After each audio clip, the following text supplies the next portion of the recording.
بسم اللہ الرحمن الرحیم۔ آج کا پہلا سبق حدیث کا بیان۔ بخاری مسلم میں حضرت انس رضی اللہ عنہ سے روایت ہے کہ امام الانبیاء صلی اللہ علیہ وسلم نے فرمایا: یتبع المیت ثلاثۃ فیرجع اثنان ویبقى واحد۔ میت کے ساتھ قبرستان تک تین چیزیں جاتی ہیں، یعنی اس کا اہل و عیال، اس کا مال اور اس کے اعمال۔ فرمایا فیرجع اثنان ویبقى واحد، دو چیزیں تو واپس آ جاتی ہیں، یعنی اہل و عیال اور مال، اور صرف نیک اعمال یا برے اعمال اس کے ساتھ باقی رہ جاتے ہیں۔ یہ جو فرمایا کہ مال اس کے ساتھ جاتا ہے قبرستان تک، اس سے مراد غلام اور تکفین تدفین کے لوازمات ہیں، اور ممکن ہے عرب میں اس کا رواج ہو کہ میت کا کچھ مال قبرستان تک ساتھ لے کر جاتے ہوں، واللہ اعلم۔ بعض بزرگوں نے بڑا اچھا جملہ لکھا، فرمایا القبر صندوق العمل، کہ قبر عمل کا صندوق ہے۔ ہم اپنے گھر کے صندوق میں فضول اور بے مقصد چیزیں، پتھر کے ٹکڑے اور لکڑی وغیرہ جمع نہیں کرتے، بلکہ قیمتی چیزیں اور پیسہ، سونا، زیورات وغیرہ جمع کرتے ہیں۔ تو قبر عمل کا صندوق ہے۔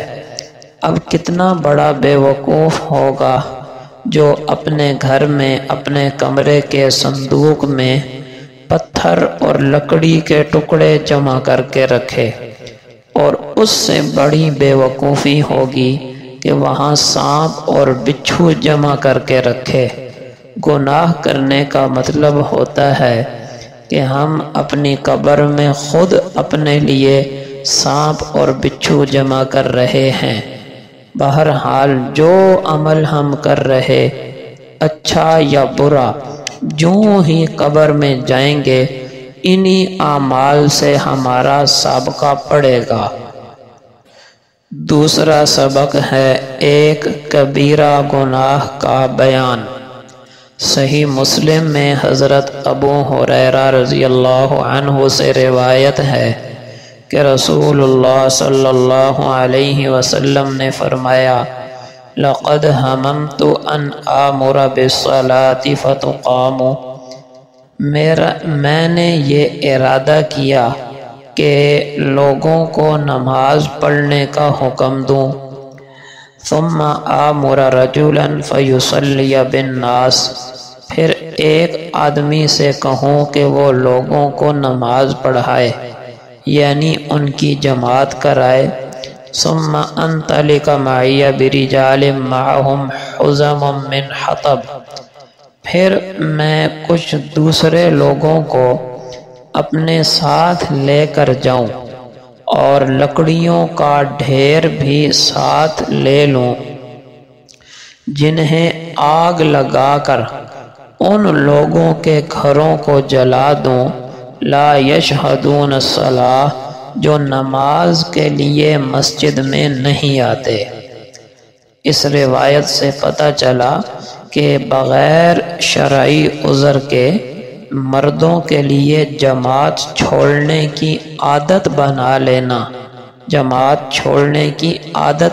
لینا یہ کبیرہ گناہ ہے۔ آج کا تیسرا سبق ہے ایک فقہی مسئلہ۔